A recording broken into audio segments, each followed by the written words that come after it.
Advocate Bhudev ମହାନନ୍ଦ୍ୟାର ଅଭିବାଦନ ସ୍ୱୀକାର କରନ୍ତୁ। ଆପଣମାନେ ଦେଖୁଛନ୍ତି voice of people, voice of Bahujan.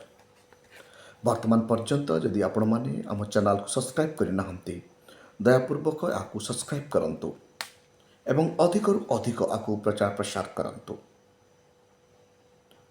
ଏହି ଭାରତବର୍ଷରେ ବା ଓଡ଼ିଶାରେ ଅସ୍ପୃଶ୍ୟମାନେ କିଏ? ଏମାନଙ୍କୁ ଅସ୍ପୃଶ୍ୟ କରାଗଲା କେବେଠୁ? ବାସ୍ତବରେ କେଉଁମାନେ ଅନୁସୂଚିତ ଜାତି, ଅନୁସୂଚିତ ଜନଜାତିକୁ ବା ଶୂଦ୍ରକୁ ଅସ୍ପୃଶ୍ୟ କଲେ, ତାହାର ରହସ୍ୟକୁ ଉନ୍ମୋଚନ କରୁଛନ୍ତି ଡକ୍ଟର ବାବା ସାହେବ ଅମ୍ବେଦକର। ଯଦି ବାବା ସାହେବ ଅମ୍ବେଦକରଙ୍କର ଥିଓରିକୁ ଆମେ ଅଧ୍ୟୟନ କରିବା, ତାଙ୍କର ଭଲ୍ୟୁମ୍ 7କୁ ଯଦି ଆମେ ଅଧ୍ୟୟନ କରିବା, ଭଲ୍ୟୁମ୍ 7ରେ ବାବା ସାହେବ ଅମ୍ବେଦକର ଚାପ୍ଟର 1ରେ କହନ୍ତି ଦ ରାଇଡଲ୍ ଅଫ୍ ଦ ଶୂଦ୍ର। ଶୂଦ୍ରମାନଙ୍କର ଯେଉଁ ଅସ୍ପୃଶ୍ୟତା କରାଗଲା, ତାହାର ପେହେଲି, ତାହାର ଗଣ୍ଠି ଖୋଲିବା ପାଇଁ ତାର ପୁଟୁଳି ସେ ଖୋଲି ଦେଇଛନ୍ତି। ବାବା ସାହେବ ଅମ୍ବେଦକର ତାଙ୍କ ଭଲ୍ୟୁମ୍ 7 ଚାପ୍ଟର 1 ଶୂଦ୍ରର କେଉଁମାନେ ଏବଂ ଏମାନଙ୍କୁ ଅସ୍ପୃଶ୍ୟ କି ପ୍ରକାର କରାଗଲା, ସେଇଟା ଯଦି ବାବା ସାହେବକୁ ଆମେ ଅଧ୍ୟୟନ କରିବା କ୍ଲିଅରଲି ଜଣାପଡ଼େ। ଆଜି ଧର୍ମର ଜାଲରେ ଅନୁସୂଚିତ ଜାତି, ଅନୁସୂଚିତ ଜନଜାତି, ଯେଉଁ ଧର୍ମକୁ ସେ ମୁକ୍ତିର ମାର୍ଗ ଭାବୁଛି, ତାହା କିପରି ତାର କାଳଫାସ ବନିଯାଉଛି। ଯେଉଁ ଧର୍ମ ଦ୍ୱାରା ସେ ସ୍ୱର୍ଗ ପ୍ରାପ୍ତିର ଲାଳସା ପାଉଛି, ତାହା କି ପ୍ରକାର ତାର କାଳଚକ୍ର ବନି ତାର ପରିବାରକୁ ବର୍ବାଦ କରୁଛି। ନଜିର ଆପଣମାନେ ଜାଣିପାରୁଛନ୍ତି ବର୍ତ୍ତମାନ ମାଲକାନଗିରିରେ ଘଟିଯାଇଥିବା ଆଦିବାସୀ ଭର୍ସେସ୍ ଆଦିବାସୀ ଧର୍ମ ନାଁରେ। ସତରେ କ'ଣ ଇଏ ଧର୍ମ ଅନୁସୂଚିତ ଜାତି, ଅନୁସୂଚିତ ଜନଜାତିକୁ ମୁକ୍ତି ଦେଇପାରୁଛି? ସତରେ କ'ଣ ଇଏ ଧର୍ମ ଦ୍ୱାରା ଅନୁସୂଚିତ ଜାତି, ଅନୁସୂଚିତ ଜନଜାତିର ଆର୍ଥିକ ମୁକ୍ତି ହେଇପାରୁଛି? ସତରେ କ'ଣ ଇଏ ଧର୍ମ ଦ୍ୱାରା ଅନୁସୂଚିତ ଜାତି, ଅନୁସୂଚିତ ଜନଜାତି ଅସ୍ପୃଶ୍ୟରୁ ନିବାରଣ ହୋଇପାରିବେ? ସତରେ କ'ଣ ଇଏ ଧର୍ମ ଦ୍ୱାରା ଅନୁସୂଚିତ ଜାତି, ଅନୁସୂଚିତ ଜନଜାତିର ଦୁଃଖ ଦୂର ହୋଇପାରିବ? ଅନେକ ପ୍ରଶ୍ନ ମୋ ମନରେ ଆସେ। ନିରୀହ ଆଦିବାସୀ, ନିରୀହ ଅନୁସୂଚିତ ଜାତି, ନିରୀହ ଅନୁସୂଚିତ ଜନଜାତି, ଏମାନଙ୍କୁ ଅନେକ ଭାଗରେ ବିଭକ୍ତ କରି ଦିଆଯାଇଛି। ବାବା ସାହେବ ଅମ୍ବେଦକର ତାଙ୍କ ଭଲ୍ୟୁମ୍ 7 ଚାପ୍ଟର 1ରେ ଶୂଦ୍ର କଥା ଲେଖୁଛନ୍ତି, ଅନଟଚେବୁଲ୍ ଲୋକମାନଙ୍କ କଥା କହୁଛନ୍ତି। କିନ୍ତୁ ବର୍ତ୍ତମାନ ତାରିଖରେ ଯଦି ଆମେ ଦେଖିବା, ଅନେକ ଭାଗ କରିଦିଆଯାଇଛି। 69ରୁ ଅଧିକ ଖଣ୍ଡ କରିଦିଆଯାଇଛି ଓଡ଼ିଶାରେ ଅନୁସୂଚିତ ଜନଜାତିକୁ। 103ରୁ ଅଧିକ ଖଣ୍ଡ କରାଯାଇଛି ଅନୁସୂଚିତ ଜାତିକୁ। ଅନୁସୂଚିତ ଜନଜାତି ଯଦି 69ରୁ 93 ପାଖାପାଖି 69ରୁ ଅଧିକା ହେଲାବେଳେ ଅନୁସୂଚିତ ଜାତିକୁ 103ରୁ ଅଧିକ ଖଣ୍ଡରେ ବିଭକ୍ତ କରିଦିଆଯାଇଛି। ଏ ଛୋଟ ଛୋଟ ଖଣ୍ଡ ବିଭକ୍ତ କରିବାର ତାତ୍ପର୍ଯ୍ୟ କ'ଣ? କ'ଣ ଏମାନେ ସମସ୍ତେ ଅଲଗା ଅଲଗା? ପ୍ରଶ୍ନ ଆସେ। ଡମ୍ବ ହାଡ଼ିକୁ ଛୁଏଁ ନାହିଁ,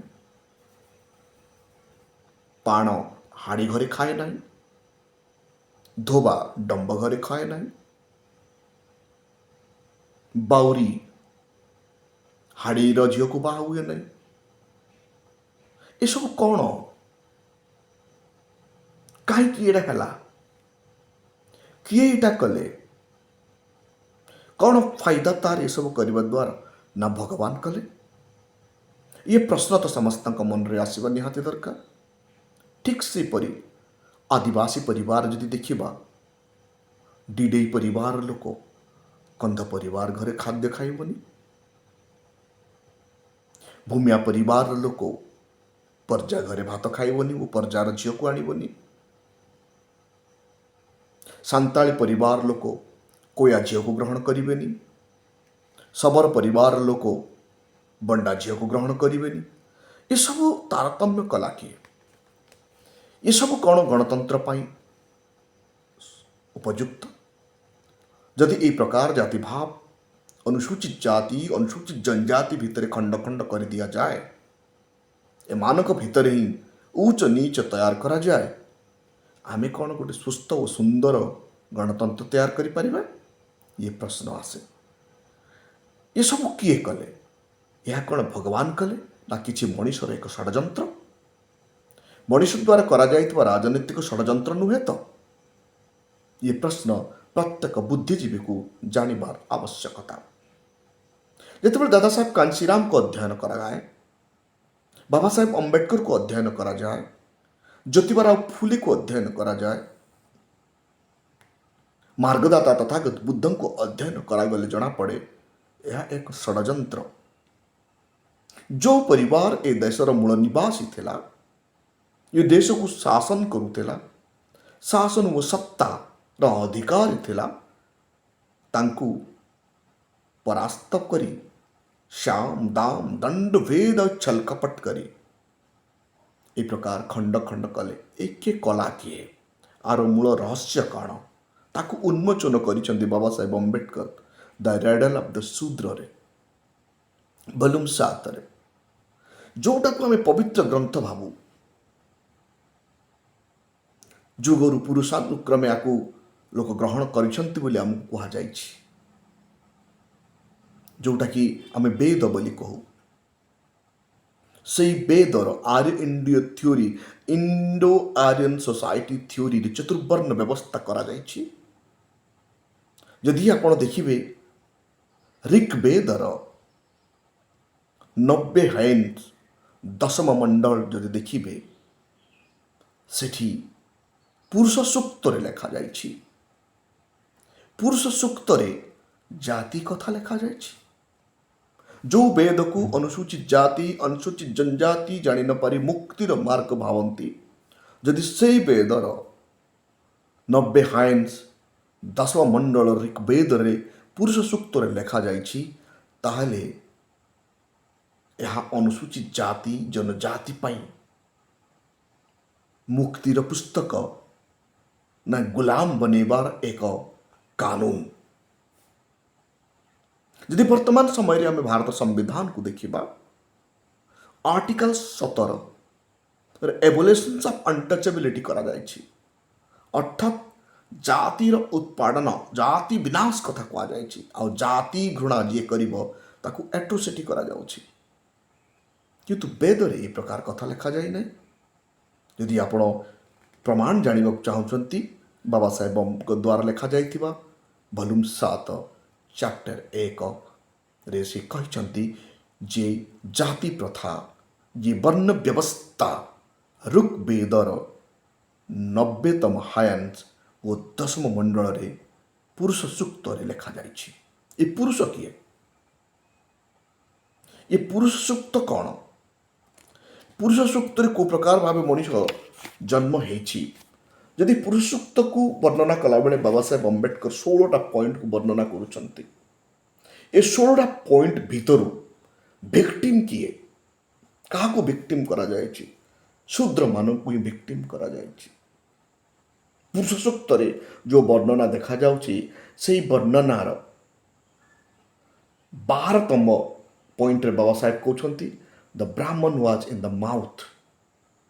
ବ୍ରାହ୍ମଣ ବ୍ରହ୍ମାଙ୍କ ପାଟିରୁ ଜନ୍ମ କଥା କହୁଛନ୍ତି 12 ପଏଣ୍ଟରେ। ଯଦି ସେଇ ପ୍ରକାର ଆପଣ ଦେଖିବେ, ରାଜନ ମାନେ କ୍ଷତ୍ରିୟ ରାଜନ ବାହୁରୁ ଜନ୍ମ କଥା ବାବା ସାହେବ କହୁଛନ୍ତି, ବେଦରେ ଲେଖା ହେଇଛି ବୋଲି ଜଣାଉଛନ୍ତି। ସେହି ପ୍ରକାର ଭାବେ ବୈଶ୍ୟ ଜଙ୍ଘରୁ ଜନ୍ମ ହେଲା ବେଳେ ଶୂଦ୍ର ପାଟରୁ ଜନ୍ମ ହେଇଛି। ଏ ପୁରୁଷ ସୂକ୍ତ ଯଦି ମୁକ୍ତିର ମାର୍ଗ, ତାହେଲେ ଅନୁସୂଚିତ ଜାତି ଅନୁସୂଚିତ ଜନଜାତିକୁ এই প্রকার ভাবে নিচতম কথা কহবার কারণ କ'ଣ? ଅର୍ଥାତ୍ ଏଠି ସେ କହୁଛନ୍ତି ଯେ ଶୂଦ୍ରମାନେ ଏ ତିନୋଟି ବର୍ଣ୍ଣର ସେବା କରିବେ। ବ୍ରାହ୍ମଣ, କ୍ଷତ୍ରିୟ, ବୈଶ୍ୟର ସେବା ହିଁ କରିବେ, ଆଉ ଅନ୍ୟ କାମ କରିପାରିବେ ନାହିଁ। ଆକୁ କୌଣସି ପୁରୁଷ ବିରୋଧ କଲେ ନାହିଁ ଆଜି ପର୍ଯ୍ୟନ୍ତ। ଯଦି ବିରୋଧ କରିଛନ୍ତି ତ ବାବା ସାହେବ ଅମ୍ବେଦକର ବିରୋଧ କରିଛନ୍ତି। ଯଦି ବିରୋଧ କରିଛନ୍ତି ତ ଜ୍ୟୋତିବାରାଓ ଫୁଲେ ୟାକୁ ବିରୋଧ କରିଛନ୍ତି। ଏହି ପ୍ରକାର ଶାସ୍ତ୍ରକୁ, ଏହି ପ୍ରକାର ଅନୈତିକତା ମନୁଷ୍ୟ ଭିତରେ ରହିଥିବା ଇନିକ୍ୱାଲିଟିକୁ ଖତମ କରିବା ପାଇଁ ସ୍ୱର ଉତ୍ତୋଳନ କରିଛନ୍ତି କିଏ? ଯଦି ଆପଣ ଇତିହାସ ଖୋଲିବେ, ज्योति ज्ञानर ज्योति ज्योतिराव फुले। यदि पुणी इतिहास को देखा बाबा साहेब अम्बेडकर यार प्रबल विरोध कर जाति प्रथार समाप्त चाहिए। यदि आम पूर्व बुद्ध को चली जा से समय तो जाति प्रथा ही नाला तेणु जातिर प्रथा को विरोध हेब कुआड़े। तथागत बुद्ध पीरियड बुद्ध 28तम बुद्ध थे पीरियड जाति व्यवस्था ही नाला। प्रथम बुद्ध रु 27तम बुद्ध पर्यंत ये भारत वर्ष शूद्र मानकर शासन था। जो नाग डायनास्टिक्स थे जो नागवंश लोक मान शासन था। परवर्ती समय ये सब शास्त्र लिखागला जोटा कि एक वर्तमान संविधान जमती गोटे ग्रंथ संविधान द्वारा समस्त को समान देला बेले ऋग्वेदर 90तम हायंस 10वां मंडल रे पुरुष सूक्त एक कथा कहते जोटा बाबा साहेब अम्बेडकर ताको वर्णना करछंती। यदि आम जानवा चेष्टा करवा आम दिन राति सदा सर्वदा मुक्तिर मार्ग स्वर्ग जावाई प्रार्थना करूँ। बहुजन समाज लोक आज भी आम हिंदू फोल्ड रहीचु एवं निजको स्वर्ग जीवा लालसारे आम केते कौन नबान करुछु। होम यज्ञ विधि विधान अनेक पाखंडवाद को आम ग्रहण करुछु मनुवाद को ग्रहण करुछु। किंतु से मनुवाद पवित्र ग्रंथ को जिते अध्ययन करा जाउची और बाबा साहेब को अध्ययन करा जाउची तांको वॉल्यूम 7 चैप्टर 1 पेज 1 और 2 पढ़िले क्लियरली जना जाउची। 16टा पॉइंट से पुरुष सूक्तर 16टा पॉइंट अच्छी। 16टा पॉइंट रु केवल मुझे आपको 12 नंबर पॉइंट बुझेली। 13 नंबर जदि पॉइंट पढ़िबे सूर्य की प्रकार जन्म होइछि पुरुष सूक्त 13 नंबर पॉइंट रे बाबा साहेब लिखुछंती ब्रह्मांक शरीर रू ही चंद्र जन्म होइछि। आत्मारू सोल रु चंद्रर जन्म होइछि। आखिरू सूर्यर जन्म होइछि। सेमती आउ इंद्र अग्नि जन्म होइछंती माउथ रु पाटिरू आउ पवन जन्म होइछंती निश्वास रु। एगुड़ा मु टॉपिक को जाई केवल मते एति जानिबाकू चाहे जे मु जणे अनुसूचित जाति जनजातिर व्यक्ति मानक भितर रहे मु जणे अस्पृश्य हिसाब रे एति जानिबाकू चाहे वेद कहीं मते एते बड़ अन्याय कला। वेदर ऋग्वेदर मो प्रति एते अन्याय हला कहीं मते इक्वालिटी देला नहीं कहीं समानता प्राप्त करि पारिली नहीं कहीं मुझे जोटा को आम लोक माने ग्रहण करुछु आमे ग्रहण करिथाउ। आज भी यही प्रश्न आसे जदि ब्रह्मा भगवान समस्त को समान रखिले नहीं कहीं जन को अधिक अधिकार देला बेले तीनिटी जाति को अधिक अधिकार देला बेले आउ शूद्र को नीच कले कहीं यही प्रश्नटा समस्त मन रे आसे मो मन रे भी आसुछि। मो द्वारा कौन अन्याय हला जे मते नीच रखागला। बाबा साहेब को पढ़ला परे क्लियरली जना पड़ुछि कहीं यहाँ प्रति विरोध कले नहीं। ए नियम प्रति के विरोध कले नहीं। ये नियम काटी दिया जाऊ कारण गोटे इक्वालिटी आसु। सिर्फ बाबा साहेब अम्बेडकर को विरोध कले वो संविधान रे आर्टिकल 13 रे क्लियर कर लिखिदेले ये समस्त वेद वेदांत पुराण धर्मशास्त्र लिखा जाइथिबा कानून समाज रे केबे लागू हो पारिबो नहीं जोटा आर्टिकल 13 रे देखा आइछि। एवं डायरेक्टली ज्योतिराव फुले विरोध कला बेले आपण माने साउथ इंडिया अम्बेडकर आपण माने जानी थिबे अति प्रिय साउथ इंडिया अम्बेडकर पेरियार साहब से प्रबल विरोध करिसंती समानता एस्टाब्लिश करबा पाए। कारण गणतंत्र राष्ट्र रे समानता ही दरकार। जो समाज रे समानता न थाए मनीष वो मनीष भितर भेद आसे से समाज के आग को जाई पारे नहीं से देश के उन्नत हो पारे नहीं। मोर सुंदर उत्कल प्रदेश धनधान्यर ओडिशा नील हाथीर व्यवसाय करुवा देश आज गरीब कहीं जातिवाद एक कलंक जातिवाद द्वारा आज ये देश ये प्रदेश आज अति गरीब हो सारी खनि खादान रे भरपूर ए प्रदेश सभ्यता संस्कृतिर भरपूर ए प्रदेश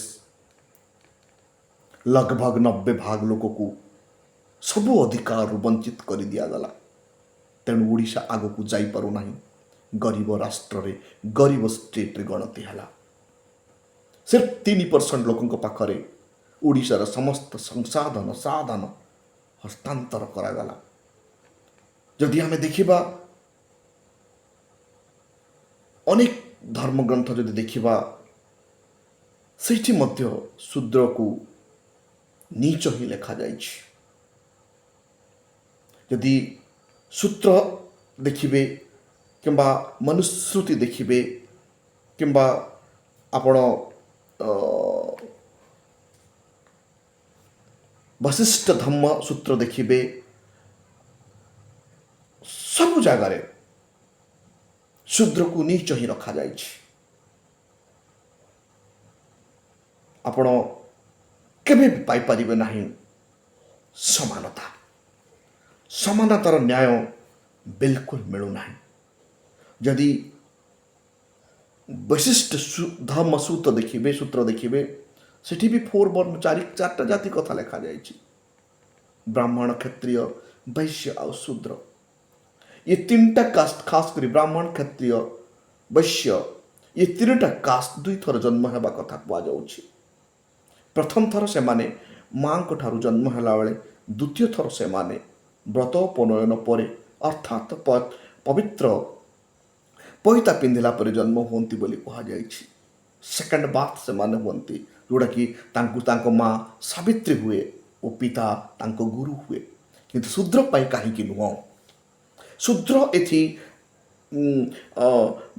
वशिष्ठ धर्मसूत्र मध्य शूद्र को अपमान कहीं करागला। ये प्रश्न समस्त अनुसूचित जाति अनुसूचित जनजाति का मन में आसवा दरकार। जमती पुरुष सूक्त जो कथा दोहरेला वशिष्ठ धर्मसूत्र मध्य से ही कथा ही दोहरेला।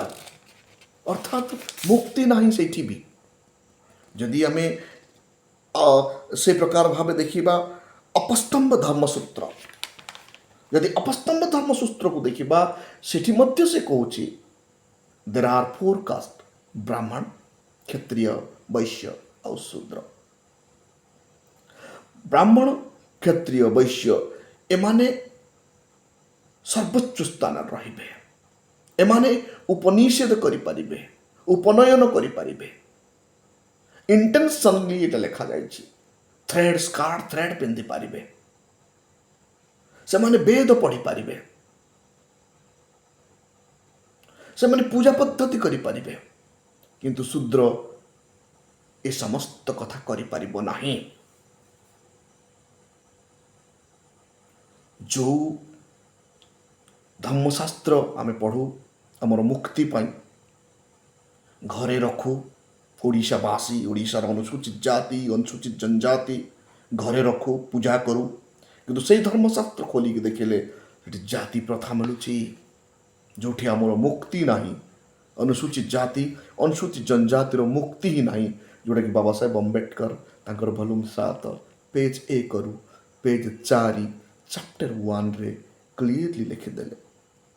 कौन आपण मध्य पढ़ुछंती कि बाबा साहेब को आपण भी बाबा साहेब को पढ़ंतु और निजर इतिहास जानतु। कौन सी जिनस को अंध भाव ग्रहण करंतु नहीं कारण अंध भाव ग्रहण करिबा अंधभक्त बनिबा निजर सर्वनाश हो जिबा। जुक्ति तर्क सह तर्कर सह ग्रहण करी जो मनीष आग को चले से निजर भविष्य तैयार करि पारे। निज परिवार मुक्ति सुख शांति अर्थनीति क्षेत्र में शिक्षा क्षेत्र से आग को जाई पारे। तेणु आमे जड़े संपूर्ण मनीष भारत संविधान आमको संपूर्ण अधिकार देछि। आर्टिकल 19 रे आमको कहिबार अधिकार देला बेले आर्टिकल 21 रे आमको बंचिबार अधिकार देछि एवं आर्टिकल 17 जाति प्रथार विनाश कथा कहला बेले आर्टिकल 13 ये पाखंडवाद समाप्त कथा कहूछि।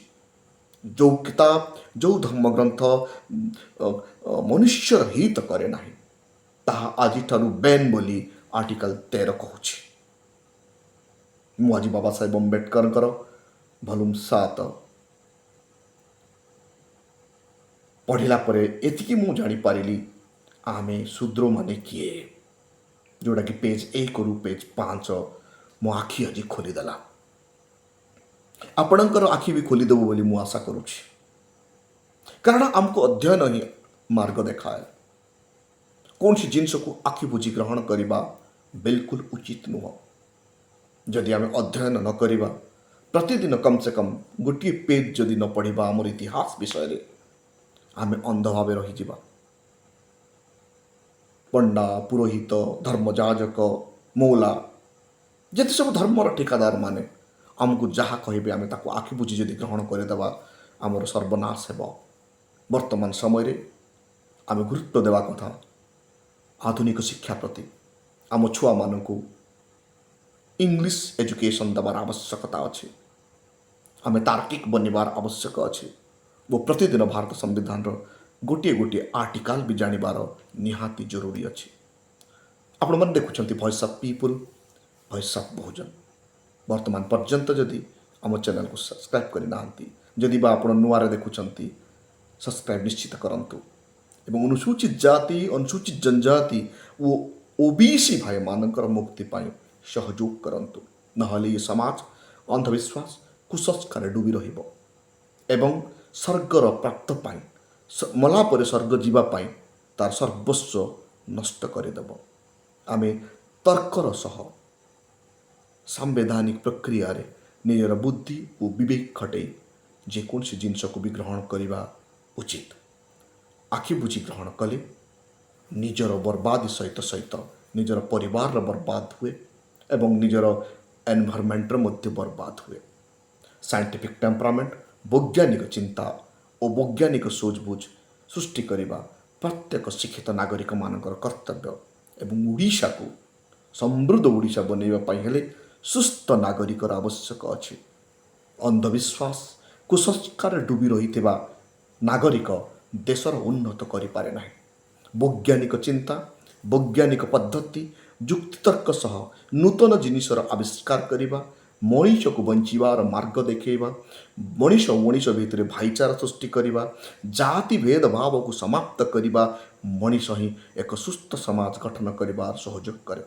आपण कौन सुस्थ समाज गठन कर अंशग्रहण करें? जदि अंशग्रहण करने चाहते मो चैनल को सब्सक्राइब करूँ और आम सहित सदा सर्वदा कंटाक्ट रुहतु। Thank you.